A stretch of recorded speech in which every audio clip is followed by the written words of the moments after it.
madaxweynaha Somaliland ayaa maanta u dhoofay cariga Ingiriiska isagoo ka qayb galaya shirka London ka dhici doona bisha 23keeda waxaana wafdiga madaxweynaha ku weeliya saddexda gole qaran xisbiyada iyo arrimaha bulshada waxa sii sagootiyay wafdiga madaxweynaha maanta ka dhoofay garoonka madaxweyne ku-xigeenka Somaliland qayb ka mid ah wasiirada xildhibaano guurtida wakiilada iyo bulsho aad u badan madaxweynaha ayaa saxaafadda kula hadlay qolka nasashada intii aanu ka dhoofin garoonka diyaaradaha halkaas uga warbixiyay socdaalkiisa London iyadoo saxaafaduna su'aalo ku weydiisay qadiyada Soomaaliland geyno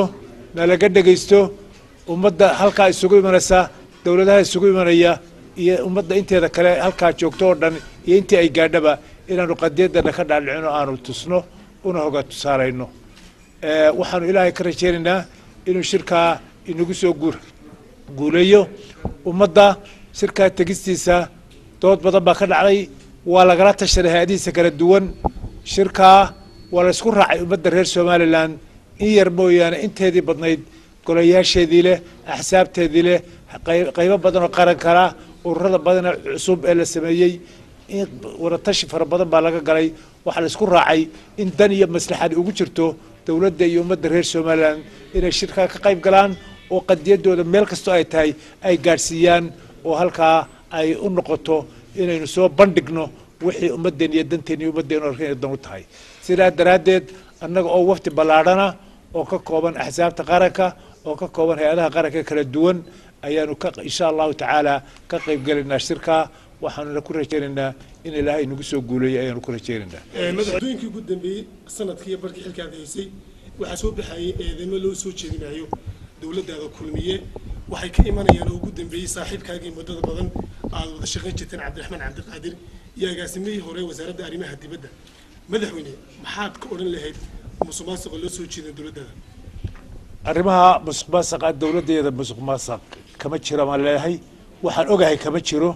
musuqmaasuq waa markaan la dagaalamayno hay'ado badan baan u sameynay qaranka kamida la dagaalanka musuqmaasuqa hay'ad kamida baan u sameynay ordkii baa jira qaranka ilaalinaya baa jiray hay'ado badan baa jiray hadiyo goor qaran walba uu ka soo baxaa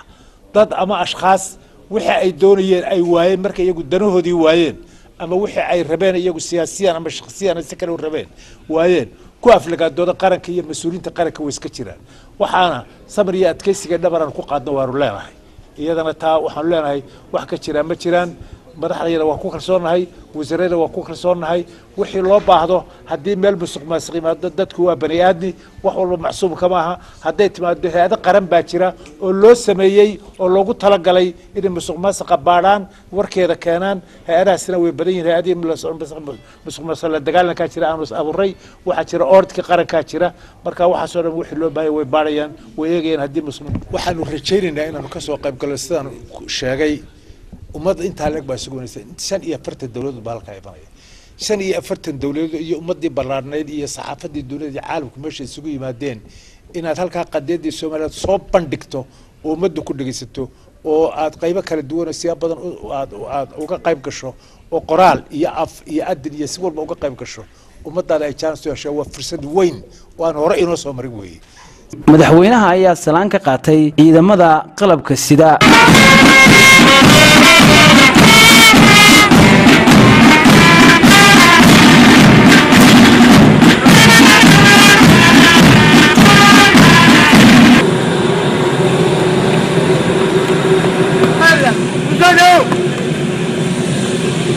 ama baxa madaxweynaha ee London ayaa imaanaya iyadoo dhawaan ay ansixiyeen golaha wakiilada iyo guurtidu in shir arrimaha Soomaaliya looga arinsanayo ay